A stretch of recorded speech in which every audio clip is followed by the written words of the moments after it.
한많은 주식시장이 오늘 폐장됐습니다. 올해 주식시장은 사상 최악의 주가 폭락 사태 속에 각종 기록들을 쏟아내면서 지난해 말 종가보다 42%가 낮은 376.31로 마감됐습니다. 주식시장은 내년 1월 3일에 개장됩니다. 김시곤 기자가 정리했습니다. 올해 마지막 장이 열린 오늘은 주가가 어제보다 1.16포인트 올랐습니다. 연도별 폐장일 주가를 비교해보면 주가가 10년을 뒷걸음질 친 것입니다. 올 한 해 동안 종합주가 지수가 277.48포인트 떨어졌고 하락률로는 42.44%가 내린 것입니다. 달러로 환산한 시가총액은 올 초 1,383억 달러에서 469억 달러로 줄었습니다. 우리나라 총 외채의 절반가량을 갚을 수 있는 917억 달러가 허공으로 날아갔습니다. 이러한 대혼란 속에서 일일 최대 하락폭과 최대 하락률, 최다 거래량, 최대 상승률 등 갖가지 기록들이 쏟아져 나왔습니다. 마지막 날인 오늘 청구까지 쓰러지면서 올 들어 관리 대상 기업은 43개에서 110개로 관리 종목 수는 47개에서 139개로 늘어났습니다. 이런 과정에서 사상 처음으로 2개 증권사와 1개 투자신탁회사가 쓰러졌습니다. 지난 8월부터 11월까지 1조 9천억 원에 이르는 외국인 투자자들의 주식 매도는 환율 폭등을 야기했고 결국 IMF 자금 지원과 함께 주식시장의 완전 개방을 불러왔습니다. 주식 거래가 완전 전산화되면서 과거와 같이 호가표를 뿌리는 폐장식마저 사라져 더욱 썰렁한 분위기 속에서 97년도 주식시장이 문을 닫았습니다. KBS 뉴스 김시곤입니다. 주식시장이 오늘 오후 장을 끝으로 올 한 해 장을 마감했습니다. 내년 장세에 대한 긍정적인 전망을 반영하듯 폐장일인 오늘 종합주가지수는 7.10포인트 올라서 562.46을 기록했습니다. 내년 주식시장은 1월 4일 개장합니다. 오늘 첫 소식입니다. 올해 주식시장이 연중 최고치를 기록하며 문을 닫았습니다. 종합주가지수가 연초보다 2배 가까이 올라서 1000포인트 시대에 안착하는 등 올 증시는 외형적인 성장을 거듭한 가운데서도 극심한 주가 차별화로 명암이 엇갈렸습니다. 김만석 기자입니다.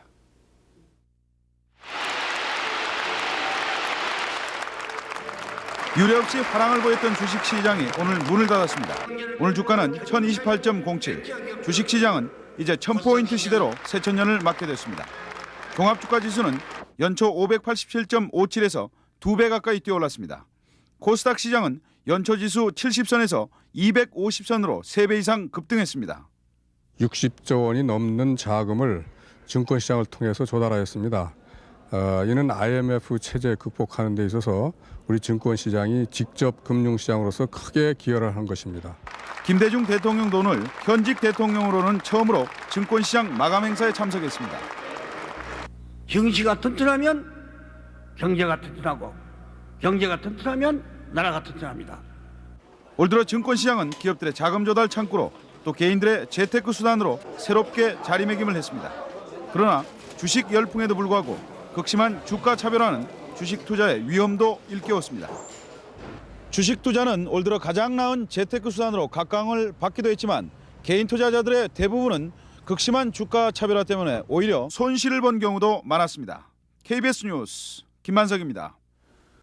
새천년의 희망과 함께 1000포인트가 넘는 지수로 출발했던 올해 주식시장이 사상 최대 폭락을 기록한 채 마감했습니다. 불과 1년 사이 240조 원이 주식시장에서 연기처럼 사라지면서 투자자들은 막대한 손해를 봐야 했습니다. 박장범 기자의 보도입니다.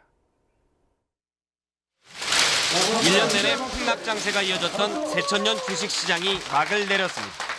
거래소 시장은 가까스로 500선을 지켰고 코스닥 지수는 마지막까지 하락했습니다. 연초에 비해 종합주가 지수는 반토막 났고 코스닥 지수는 80% 넘게 폭락하면서 시가총액은 무려 240조 원이 줄었습니다. 주시장의 하락폭은 지수를 공식적으로 산출한 이래 가장 컸습니다. 이에 따라서 투자자들이 느끼는 피해감은 IMF 직후보다 크다고 생각합니다. 주식 계좌 수가 800만 개를 넘어서면서 전국민 투자 시대를 열었지만 주가 폭락은 투자자들에게 큰 고통이었습니다. 원금 찾는다는 건 안 되죠. 전혀 반등하는 기미가 전혀 안 보이고 한숨밖에 안 나오죠. 살 맛이 안 난다 그거지. 돈 다 없애버렸으니. 생각해봐요. 일단 벌려고 투자해가지고 다 없어져버리니. 화랑 국면에서 황제주로 부상했던 일부 종목은 끝도 없이 추락하면서 이른바 대박의 꿈도 함께 날아갔습니다. 온라인을 통한 사이버 주식 거래가 비약적으로 증가한 것도 올 주식시장의 특징입니다. 연초 30%에 불과하던 사이버 매매 비중이 1년 사이 2배가 넘게 증가했습니다. 초단타 매매가 새로운 투자 패턴으로 등장했습니다. 내년에도 미국의 경제 상황이 가장 큰 변수로 작용하는 가운데 구조조정의 성패가 주가를 결정할 변수가 될 전망입니다. 미국 시장 자체가 금리 인하를 배경으로 해서 점차 힘을 얻어갈 것으로 생각되기 때문에 내년에는 올해보다는 점진적 상승을 기대해 볼 수 있겠습니다. 올 한 해 주식시장에서 천당과 지옥 사이를 오갔던 투자가들은 지난 97년 이후 또 한 번의 경제 위기를 체감하고 있습니다. KBS 뉴스 박장보입니다. 네, 올 한 해 우리나라 경제는 세계 경제 침체 속에서도 불황의 터널에서 벗어나는 단초를 마련했습니다. 우선 주식시장은 안정된 상승세를 보였고 부동산 시장은 외환 위기 이후 최고의 호황을 누렸습니다. 김철민 기자입니다. 연초 500에서 출발한 종합주가지수는 연말에 700선에 근접하며 화려하게 마감됐습니다. 거래소나 코스닥 모두 연간 30% 이상 높은 상승률을 보였습니다. 경기 회복을 낙관하는 외국인들이 내내 시장을 주도하며 7조 원 이상 순매수를 기록했습니다. 주가가 바닥을 찍고 이제 큰 상승장이 시작됐다는 전망들이 나오고 있습니다.